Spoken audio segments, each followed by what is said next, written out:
Pag-usapan po natin warning signs ng high cholesterol na nakikita sa katawan natin. Ito, mga secret signs to eh. Meron sa mata, meron sa balat. Papakita ko sa inyo ha.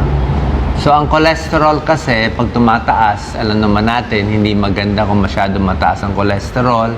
Pwede yan kinakain natin.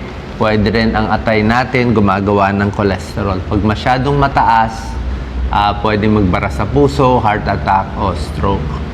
So, merong mga eye signs of high cholesterol. Papakita ko itsura nito, santelasma. Itong arcus senilis, papakita natin. Meron nabubulag pag mataas ang cholesterol. Ito po, pag meron kayong kakilala, tingnan nyo, magulang nyo, kaibigan nyo, meron bang parang yellowish na maputi, na parang scaly, yan po, cholesterol po yan, cholesterol deposit. I-check nyo yung cholesterol niya sa dugo, malamang mataas yan. Pwede rin ganito itsura, yan, naglalaman-laman. Minsan maliit lang, minsan malaki. Mahirap po matanggal, hindi na to tinatanggal kasi hindi naman maoperahan siya. Usually nilalagyan nila ng makeup para hindi mahalata. Ito po, ayan Ito medyo hindi ganun kahalata. Yellow deposit, ang cholesterol, taba yan Nasa ugat, nagbabara yung ugat. Meron din naman, hindi sa talukap, nasa mata mismo. Ito, i-check nyo yung mata nyo Arcus senilis, may kulay puti na palibot. Pag nagkakaedad, medyo nagkakaroon din ito. Tingnan nyo focus natin, Doc Lisa. Pag may kulay puti na palibot, pwedeng nagkakaedad or mataas ang cholesterol. Ito, mas rare to. Pero tingnan nyo hindi to ganun ka-common. Pero may eruptive xanthomatosis. Ito pwede sa mata, sa tiyan, sa harap ng katawan, sa likod, sa tuhod, sa batok. Pwede yan. Doc Lisa, focus mo. Mukhang iba itsura niya cholesterol siya. Pwede rin ganito. May maliliit. 1 mm to 4 mm ang laki. Walang gagawin dito. Hindi delikado. Pero cholesterol ang babantayan. Ngayon, may isang sign din dito. Pag sobra taas ang cholesterol nyo, pwede ito magbara sa maugat natin. Pag nagbara sa kamay, minsan ang kuko nagbabago ang kulay. Namumutla at may parang reddish brown o minsan purple nandito. Ibig sabihin, barado yung artery. Pale, maputla o reddish brown. May parang linya dito. Pwedeng sign niya ng high cholesterol. Siyempre, pag mataas ang cholesterol, na-stroke, heart attack, nababara pati sa paa, kasama rin niya ang diabetes. Usually magkakasama mga sakit na yan. Ito po yung cholesterol level. So, i-check nyo yung dugo nyo. Fasting muna, hindi kakain. Buong gabi, pagising, pwede kayo magpa-check. So, ang gusto natin, less than 200. Pag lampas 200 to 239, medyo mataas na yan. Lampas 240, very high na yan. May bad cholesterol, may good cholesterol. Ito yung bad. LDL, parang lechon de leche, LDL. So, ang bad cholesterol, gusto natin mababa ang bad cholesterol mo. Less than 100, ito, less than 130. Ayaw mo yung bad cholesterol mo, more than 130 o 160, very high yan.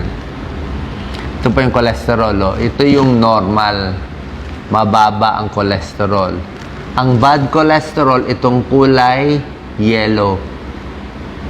Ang daming yellow, puro bad cholesterol. Ito pinakamalala, nagbabara na. Nagbara na yung buong ugat mo.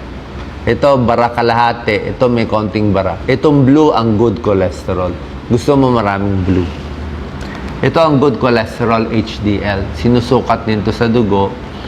Lampas 60, yan ang maganda, good cholesterol. Meron din triglyceride. Isang klase din to ng taba. Mas madalas tumaas to sa diabetes. Kung gusto nyo bumaba ang triglyceride, exercise. Nakukuha to sa exercise at usually with diabetes yan. Less than 150 ang normal.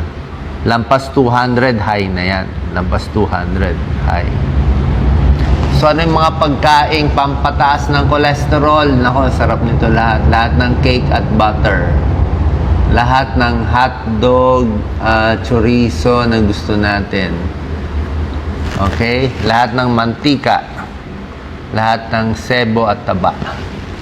Margarine. Okay? Butter, macaroni and cheese, fast food. Basta fast food. Prito kasi. Prito.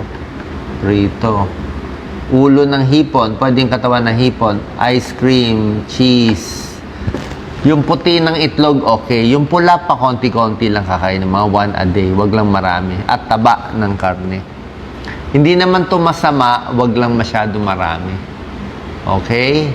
Paano hindi tumaas? Tulad ng sabi natin, ito mas healthy foods, mag-exercise mas madalas, bawasan pag-inom ng alak, tigil ang sigarilyo, matulog ng sapat, at bawas din sa stress. Ang mga pampababa, siyempre bawang. Wala dito ang bawang, pero isda, kamote, whole grains, brown rice, diba? Oatmeal, pampababa. Ito po, pampababa talaga. Tapos healthy fruits. So, beans, monggo, mansanas, olive oil, avocado, good fats, orange, strawberry. At least alam nyo na. Tsaka sari-saring gulay. Lettuce, kangkong, basta huwag lang masyadong maraming mantika. So, more high fiber diet tayo. Mas maraming fiber, nawawalis na yung cholesterol sa katawan natin. Okay, ang babawasan, red meat, ito mga milk, ice cream, fried foods ang babawasan. Pag mantika, konti lang ang gagamitin. Okay? Ito ang ito ang mga guide lang ng mga doctors. Ang ibig lang sabihin nito, kung masyadong mataas ang bad cholesterol mo, kukunin ka sa dieta. Pag hindi nakuha sa dieta, bibigyan ka na ng gamot. So, ang gamot usually itong mga statins, pag hindi na nakuha ng exercise at mataas pa rin, at yung bigat mo nabawasan na, ito yung norm, ito yung maraming bara. Ito, mataas ang cholesterol, ang daming puti, oh. Pag uminom ng gamot, ang ginagawa niya, parang pinipisa niya, yan, oh, gumaganda, nababawasan. Lumulubag yung daanan. So, ito yung mga statins, si Doc Lisa nakainom din ito. Okay? So, sana po nakatulong tong video natin, mga maagang senyales ng high cholesterol.